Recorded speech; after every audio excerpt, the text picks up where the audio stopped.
então com o doutor Leandro. Bem-vindo, doutor. Tudo bom? Bom dia, bem-vindo aqui nos Bem com a Vida. Vamos falar um pouquinho dessa máquina perfeita que Deus criou, né, doutor? Que é o cérebro humano, né? Exatamente. Hoje é dia de falar um pouquinho do cérebro, esse órgão fascinante que a gente está sempre aprendendo com ele, né? Sempre aprendendo. E hoje, então, a gente vai entender um pouco mais porque as dores de cabeça, todos os sintomas do corpo estão comandados pelo cérebro, doutor? Exatamente. Então, o cérebro ele é o grande efetuador dos movimentos, das ações. Ele é quem planeja, ele é quem pensa, é onde cedia a razão, a emoção. É ele que sente também, né? É ele também. Que quem sente é o coração não existe, né? Isso é uma injustiça com o cérebro. É uma injustiça com o cérebro. Quem sente os sentimentos, as emoções é o cérebro, quem sente as dores, os problemas. Então, o nosso mundo interior ele é sediado nessa massa que é o cérebro. Muito bem. Fala um pouco da estrutura cerebral, basicamente, só para a gente começar a entender. Esse aqui é um modelo nosso do cérebro, se o pessoal puder pegar aqui, pro pessoal de casa. Existe essa verdade que tem gente que o cérebro é maior, menor? Tem uma certa variabilidade entre pessoas. De modo geral, ele pesa mais ou menos 1,2 kg, 1,3 kg.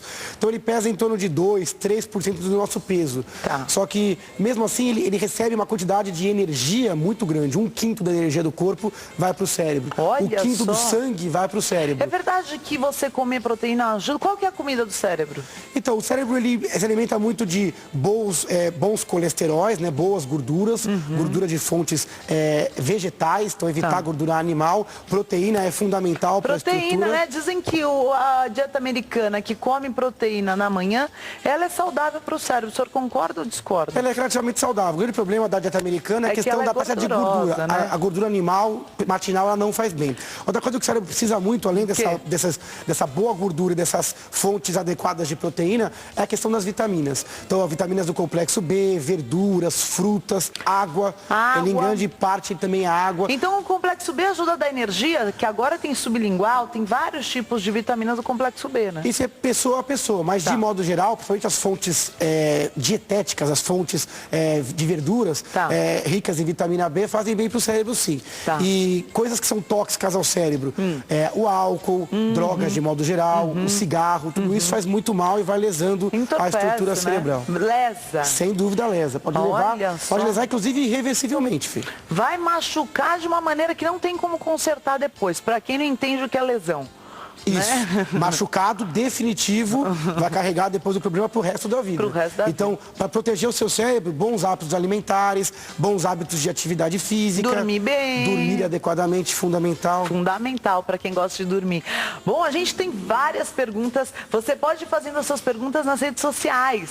Lá no nosso Facebook, é de Bem com a Vida Rede Gospel. E você pode ligar agora pelo telefone de todo São Paulo, de todo o Brasil, e fazer sua pergunta ao vivo no de Bem com a Vida, no 0 operadora 11 21 14 11 12. Nós preparamos junto com a produção alguns mitos e verdades. Hoje o especialista vai responder o que é mito, o que é verdade. Vamos ver o primeiro.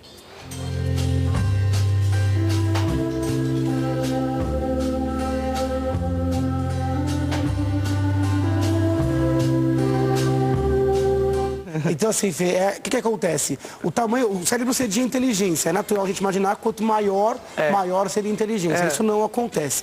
Então, se a gente for comparar o ser humano com outros animais, por exemplo, tem animais que têm cérebros maiores que o ser humano. Por exemplo, o elefante, a baleia, tem cérebros muito maiores e não por isso são mais inteligentes. O que a gente usa na escala biológica é a relação entre o tamanho do cérebro e o tamanho do corpo.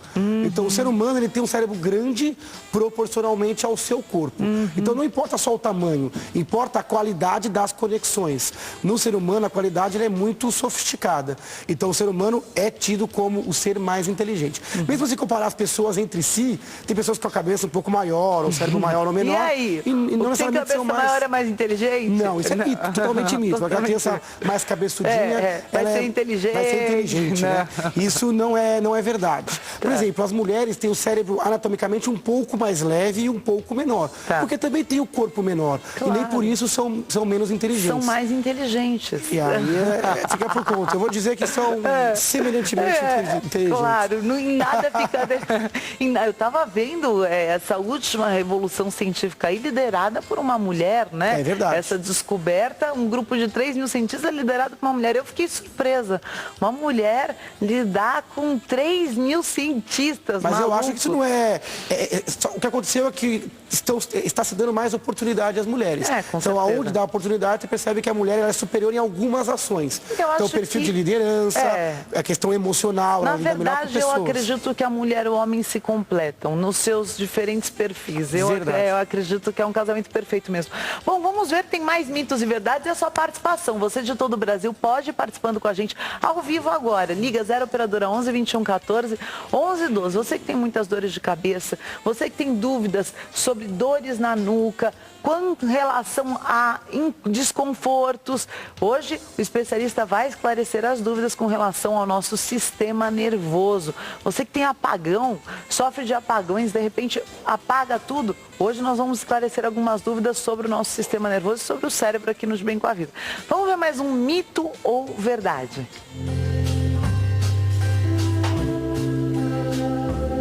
Causa danos ao cérebro ou potencializa o cérebro? Isso não é mito, não, isso é verdade. Então, o álcool, né? Imagino que esteja citando a questão do consumo de álcool.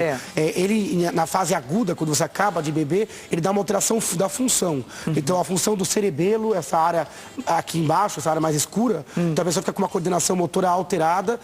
Então, já há uma alteração funcional, da função. Isso é recuperável. O lobo frontal, essa parte da frente, também quando você tem uma ingesta aumentada de álcool, também acaba tendo dificuldade. Então você tem um julgamento inadequado, uma desatenção, uma dificuldade de memorização. Se você consumir de maneira frequente e intensa, aí o dano é irreversível. Você perde neurônios, você empobrece algumas conexões, então tem que tomar cuidado com o excesso de álcool. A recomendação, aquela recomendação do vinho tinto, eventualmente, isso é feito para algumas pessoas. Isso melhora um pouquinho o colesterol. Agora tem que tomar cuidado, porque muita gente em casa às vezes não pode beber por outros motivos. Então, na dúvida, consultar o seu médico individualmente. Se você conseguir pequenas quantidades de vinho, baixo teor alcoólico, de maneira regrada, não vai ter lesão. Agora, se você tiver uma tendência ao abuso, porque tem pessoas que têm uma tendência maior ao uso.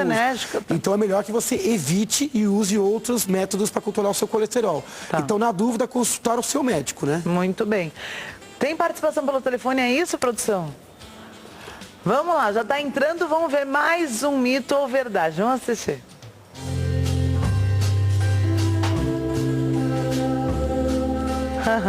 Acabamos de falar.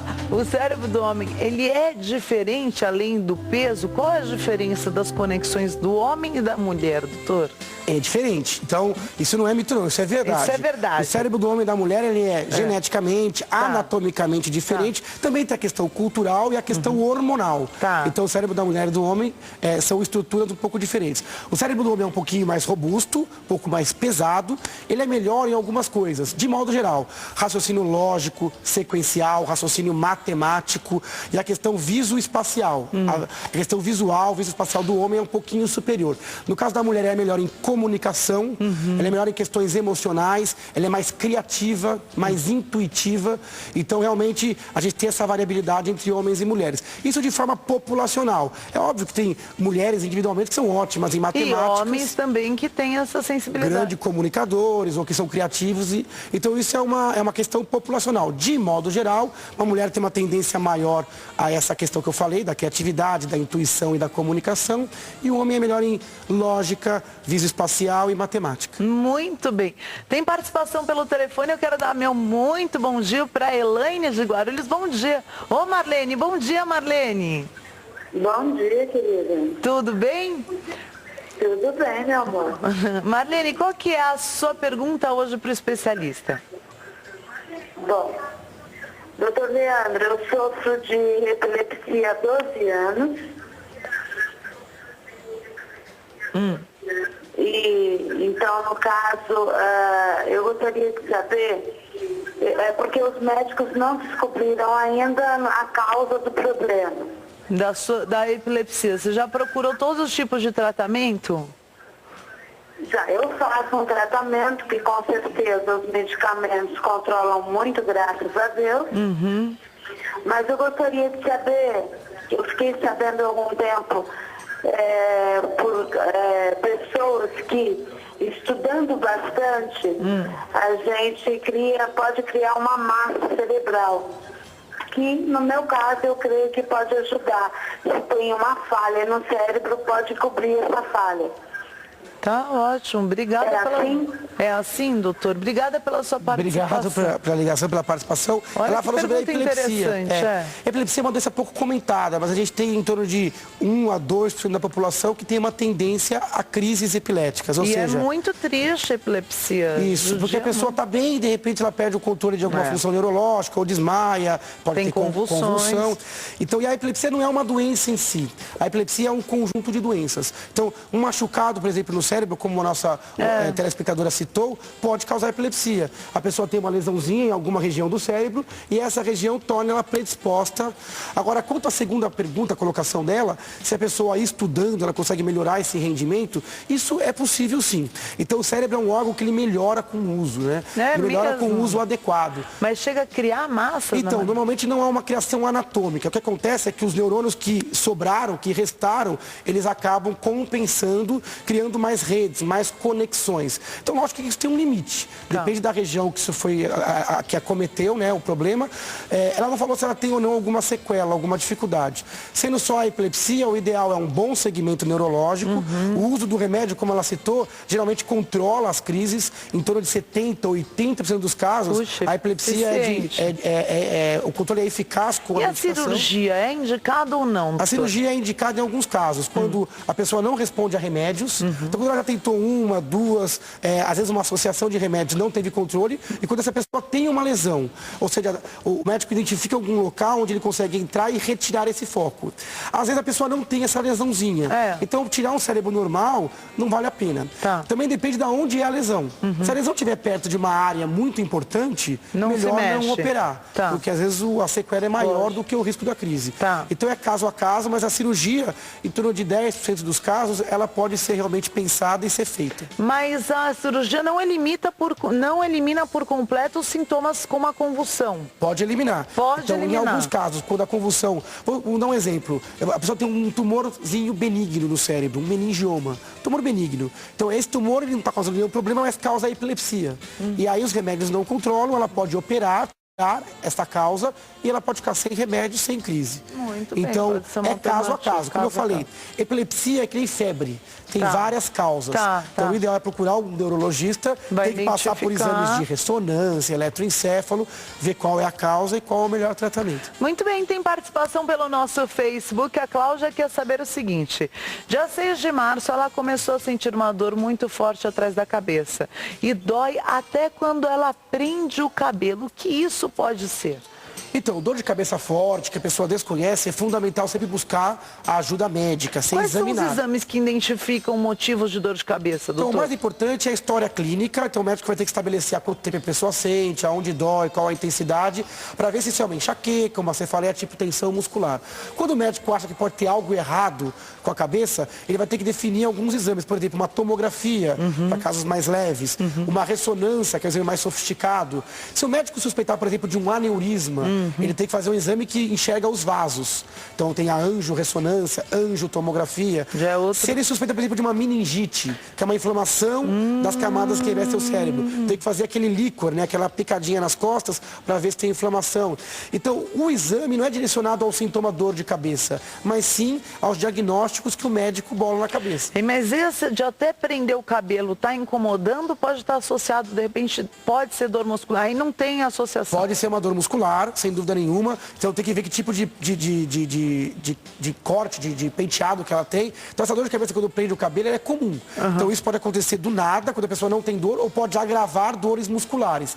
Cabelos mais afros, penteados mais esticados, presilhas mais próximas do couro cabeludo. Isso traciona essa musculatura da frente, né? Pode dar dor de cabeça. Pode gerar dor de cabeça. O que eu recomendo à nossa telespectadora é buscar um neurologista. Procura um neurologista para te ajudar, porque de repente a maneira que você está organizando o teu cabelo pode estar te causando dor de cabeça. Agora tem que dar uma investigada em ansiedade, tipo de sono, depressão, se o estresse não está aumentando a tensão. Como que é a origem da depressão no cérebro, doutor? Então, a depressão é um desbalanço de algumas substâncias cerebrais. Você tem uma redução, às vezes, da serotonina, da dopamina. Essas moléculas comunicam um neurônio com o outro.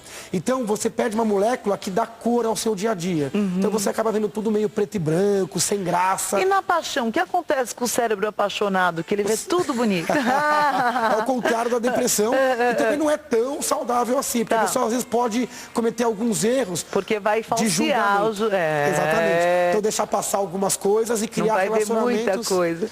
Então a paixão é aquela dopamina, né? O nosso cérebro ele tem um sistema que chama de recompensa. Tá. Ele te recompensa quando você faz alguma coisa Boa. legal para você ou para a espécie, né? Verdade. Isso é um negócio muito incrível no cérebro. E essa substância é a dopamina. Na paixão, você tem dopamina que pode turvar um pouquinho a sua consciência.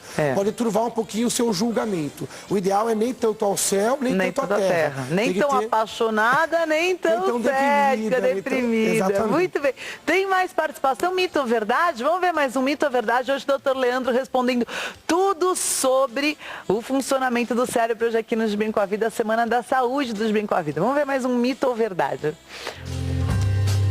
Mito ou verdade? Vamos lá. Só utilizamos 10% da nossa capacidade cerebral? Isso não é verdade, não. Isso é mito. É mito. Isso é um grande mito. Muita gente repete isso, né? Por Então quê? seria uma injustiça com a natureza, imaginar que a obra-prima da natureza, da evolução, que é o cérebro humano, só estaria sendo usado em torno de 10%. Quer dizer, os estudos atuais mostram que em tarefas complicadas, complexas, você usa grande parte da massa cerebral e praticamente todas as áreas são usadas. Então, linguagem, memória, atenção, criatividade, isso você acaba usando em torno de 80%, 90% da massa cerebral. Então esse número 10% é um número cabalístico que a gente não sabe de onde que surgiu, de onde apareceu. Essa conversa. Alguém um dia falou esse número E ficou. Não tem um estudo que mostre isso. Hoje a gente tem condição, por exemplo, de colocar o paciente numa máquina e ver qual a área está sendo ativada naquela atividade. Que barato. Isso você percebe que durante um dia, por exemplo, normal de trabalho... Você usou o cérebro inteiro. Você usou o cérebro todo. Então não tem muita folga no cérebro. Por isso tem que cuidar dele. Bem. A prova disso é que quando a pessoa tem, por exemplo, um AVC, um derrame, ela perde uma parte pequenininha e já tem comprometimento. Tem sequela. Quando a pessoa começa a usar droga, ou usar álcool, por Agora, exemplo... a memória. Já tem Qual a problema. melhor maneira de estimular a memória no cérebro, doutor?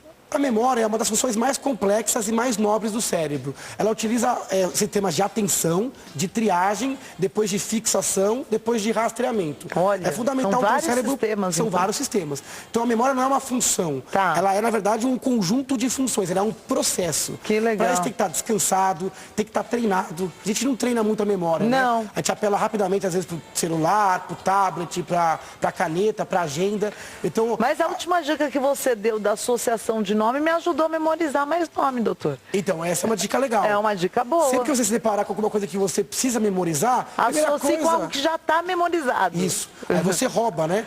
Alguma coisa que já está memorizada, ela carrega, ela vira um vetor, ela carrega uma memória mais difícil de memorizar. Fica mais fácil. Outra coisa é parar diante do estímulo, falar em voz alta ou escrever. Então, destaca aquele estímulo, dá um pouquinho de tempo para o cérebro e cria um link mental.